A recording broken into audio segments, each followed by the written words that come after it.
Hey guys, welcome to the Prosperous Musician, and today it is time for Music News Hack, which is a roundup of the week's music events. Now, this is the week, last week, which was the week ending on the 12th, so it's a little bit later than first imagined, but anyway, here we go.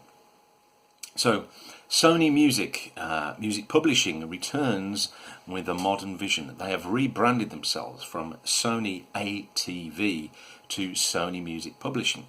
The world's biggest music publishing company is no longer called Sony ATV.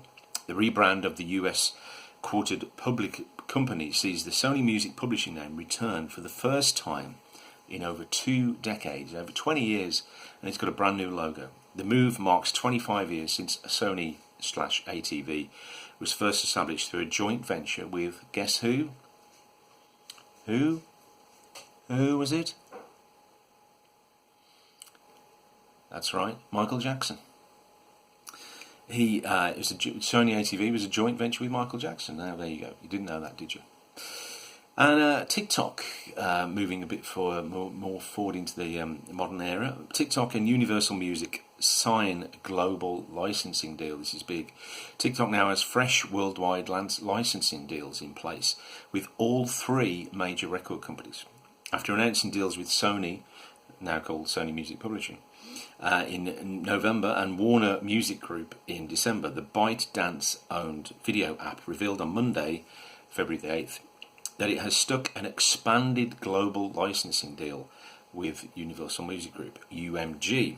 Coincidentally, the timing of this comes days just after the Universal Music Group pulled all its catalogue from its rival, TikTok's rival, Triller. Now, isn't that an interesting coincidence?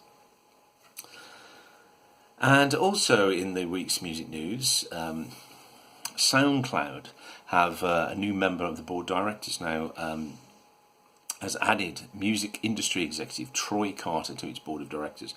Carter will serve as the strategic advisor to Soundcloud Chief Executive Officer Michael Weissman and the company's board of directors on all topics that get across the music industry, including new business models, artist development, and artist services. Carter will continue to separately lead Q&A, his music technology company. So he's going to be a busy boy, isn't he? He's running his own company and also on the board of directors for SoundCloud. So expect some new developments and new changes going on there.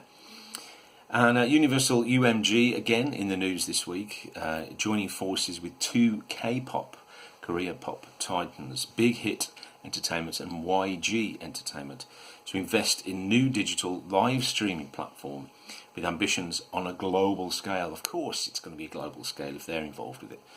Big Hit has announced that both UMG and YG and Universal Music Group, UMG, have acquired an equity stake in KBYK Live, a joint venture that has established Big Hit and Kiswe last year.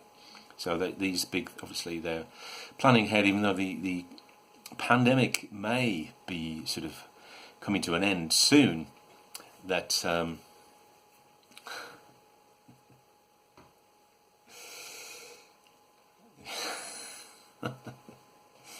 see, this is what happens when you're in a highly sophisticated recording studio. These keeping it real. So so they obviously the pandemic is still rolling along. So investments into live streaming is obviously big money, especially with people like Universal Music Group getting involved. KBYK Live subsequently launched Venue Live, spelled with a W, in September, a live streaming content platform. So there's going to be lots of live streaming, lots of live music concerts happening in the future, and they're going to be part of it. So, moving on to other bit of news was the Super Bowl, which happened, which I've never actually watched any of that, I can safely say. But obviously, music-wise, the Super Bowl ad break is huge and has broken many artists in terms of getting lots of eyeballs on them. And in the past, they've had shows from Coldplay and Bruce Springsteen, But this year, someone who was a bit more sort of relevant, a bit more kind of up to date, I guess, was the Weeknd, of course, and it did happen at the weekend, which is good. So they announced, so off the back of that, Showtime has announced a new documentary about the Super Bowl 2021 halftime performance called The Show, imaginatively enough, produced by Pepsi's, because obviously they produce it, they promote it, Pepsi's in-house content studio and production company Boardwalk Pictures. So it's directed by Emmy-nominated director Nadia Halgren, who previously directed the Michelle Obama documentary called Becoming. So the new 90-minute film will give us a behind-the-scenes look at the production of the Weeknd's recent career-spanning performance at the Super Bowl.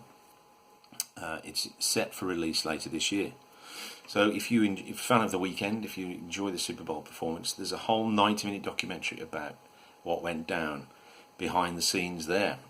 And talking of the Weeknd, it was a big weekend for him because it was his birthday. It's his birthday today, actually. 1990 he was born, which makes me feel very old. So by my reckoning, he's 31 years old. So still kind of an old man, really, in the pop world.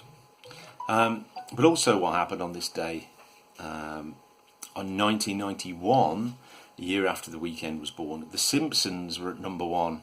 So 20 years ago, The Simpsons were at number one on the UK singles charts with "Do the Bartman." And this is a great bit of writing here because I've top and tailed it. So remember we talked about Michael Jackson at the beginning. He was collaborating with Sony ATV. That is a joint collaboration. Well, he actually wrote the song "Do the Bartman," and Brian Laurent.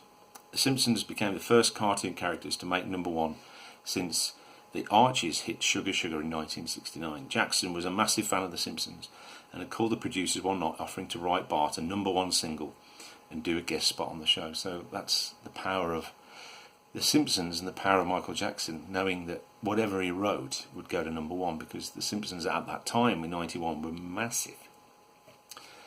Talking about Bruce Springsteen's earlier on, he was number one in the UK album chart with Born in the USA, of course, his first UK number one album.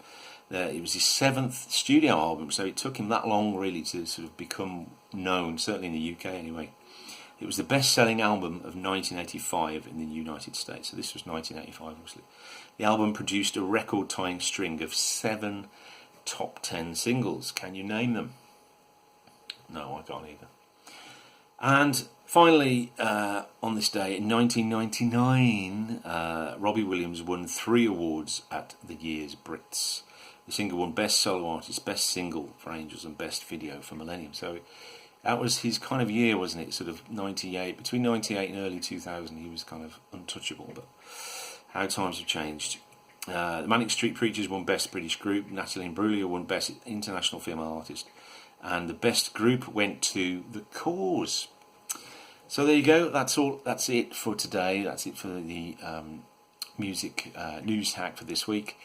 I'll be back with another news roundup next week. So stay safe, be prosperous. I'll see you then.